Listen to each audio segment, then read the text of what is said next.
आप देख रहे हैं भवानी टाइम्स। ये नवरात्र उत्सव माँ दुर्गा का जो उत्सव मनाया जाता है, दुर्गा उत्सव ये असुरों पर देवत्व की विजय का उत्सव है। वास्तव में नवरात्रा यानी अपनी कमी कमजोरियों को दूर करके अपने अंदर शक्ति को भरने का उत्सव है। तो दुर्गा देवी जो उनका नाम माँ का है, ये उनका गुणवाचक नाम है, जो दुर्गुणों को भगाने वाली, इसलिए उनका नाम दुनिया ने दुर्गा जी रखा। इनका वास्तविक नाम है राजराजेश्वरी। राजयोग की पढ़ाई पढ़कर राजाओं का राजा बनने वाली और फिर इस संसार के गुप्त राज का बखान करने वाली, जो उनकी आरती है, आगम निगम बखानी तुम शिवपट रानी। आगम अर्थात नई दुनिया के आने का बखान करने वाली और निगम यानी पुरानी दुनिया जाने का बखान करने वाली, जो इस वक्त वर्तमान में संसार में ब्रह्मा कुमारियाँ, प्रजापिता ब्रह्मा कुमारियाँ सबको बता रही कि भाई नई दुनिया आने वाली है और पुरानी दुनिया जाने वाली है। फिर आगम निगम बखानी तुम शिवपट रानी, ब्रह्मानी रुद्रानी तुम कमला रानी। ब्रह्मानी अर्थात ब्रह्मा की मानस पुत्री, ब्रह्मचर्य का पालन करने वाली। रुद्र रानी अर्थात भगवान शिव को अपना पति बनाई। और तुम कमला रानी यानी कमल फूल के समान रहने वाली, जो कमल का फूल कीचड़ में रह करके भी कीचड़ के बाहर रहता है। ये कलयुग पूरा बुराइयों का कीचड़ है, इसमें रहते हुए आप बुराइयों से दूर रहना सीख जाइए। अब सबको सर्वविदित है महान बात कि महिषासुर की जेल में सारे देवताएं कैद थे, तो दुर्गा जी ने जो कुंवारी जो कन्या है, उसने शिव से शक्ति ली, भगवान शिव से शक्ति लेकर के और उन सारे महिषासुर को हराई। अर्थात हमारे जैसे और जितने भी गृहस्थी विषय विकार में फंसे हुए थे, उनको ज्ञान दे करके हमारे को अपने समान बनाई।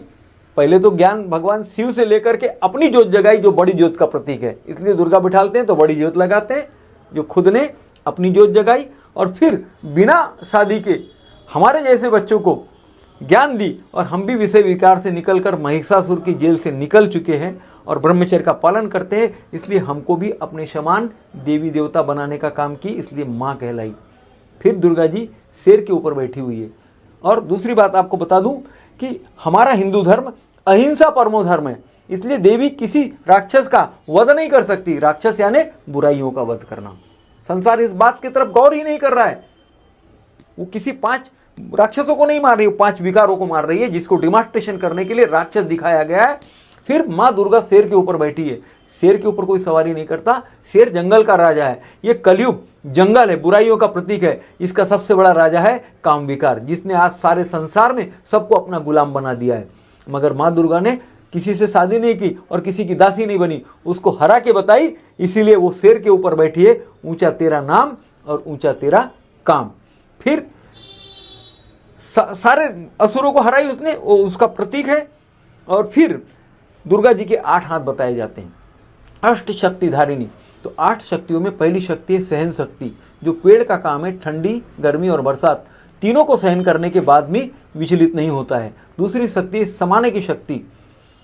सागर का काम है, सारे संसार का पानी उसमें जाता है, मगर वो अपनी सीमा को नहीं छोड़ता, और कचरा होता है तो उसको किनारे कर देता है और हीरे मोती को अपने अंदर छुपा के रखता है। और तीसरी शक्ति है परखने की शक्ति, जो हंस का काम होता है, मोती को चुनता है, कंकर को नहीं चुनता, दूध को पी लेता है और पानी को अलग कर देता है, तो परखने की शक्ति होना चाहिए। और चौथी शक्ति है निर्णय करने की शक्ति, अब सत्य के ऊपर चलना, उसको कायम करना, उसको धारण करना, निर्णय करना मतलब। 5वीं शक्ति है सामना करने की शक्ति, जो मीरा ने और ध्रुव ने इस संसार की बातों को नहीं सुना।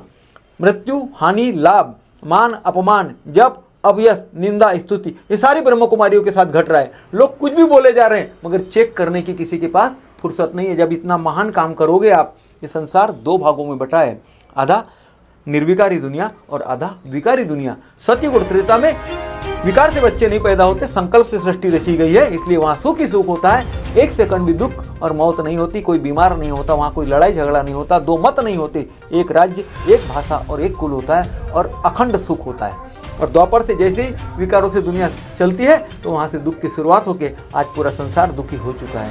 तो 5वीं शक्ति है सामना करने की, 6वीं शक्ति है सहयोग करने की, यानी बुराइयों को उठाना, गोवर्धन पर्वत उठाना, 5 बुराइयों को हटाना, तमो प्रधान दुनिया को छोड़ के सतो प्रधान बनने का पुरुषार्थ करना।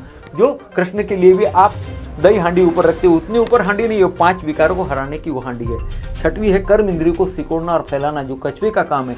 आपको इस संसार में जितनी ज़रूरत है जीवन को चलाने के लिए उतना आप काम कीजिए, कमाइए, खाइए, और अब नई दुनिया में जाने के लिए पुरुषार्थ करना शुरू कर दीजिए, नहीं तो आपका तन मन धन जो भी है वो सफल नहीं हो पाएगा। और 8वीं शक्ति है समेटने की शक्ति। अब शिव की बारात निकलने वाली है इस संसार से नई दुनिया में चलने के लिए, तो आप तैयार हो जाइए, अपनी आत्मा को खुद से धुला करके पावन बना लीजिए, वरना आपको सजा खाना पड़ेगा। दोनों आपके पास में ऑप्शन है, इसीलिए आप गया जी करने जाते हो। वो गया यानी आत्मा की शुद्धि जीते जी ही हो जाती है और कर सकते हो, और आप चेक कर लीजिएगा मरने के बाद में आत्मा की शुद्धि वो एक हमारा प्रतीक है। जितने भी धर्म उत्सव है, ये संसार के त्यौहार हमें अलार्म की तरह जगा रहे हैं कि जागो, इनका मतलब समझो और उससे उस तरह अपने जीवन को सार्थक कर लीजिए। तो कोई भी बच्चा, कोई भी इंसान दुर्गा के जैसे बन सकता है, इसकी गारंटी है। गणेश के समान बन सकता है, अन्य देवी देवताओं के समान, शारदा के समान बन सकता है। ओम शांति। यही उद्देश्य है। हमारे पर्व आज बहुत महान और गूढ़ रहस्य लिए हुए हमें संदेश दे रहे हैं, तो हमें उसके ऊपर ध्यान देना है। ये कोई सिर्फ मनोरंजन का साधन नहीं है। ओम शांति। धन्यवाद आपका। आप देख रहे हैं भवानी टाइम्स।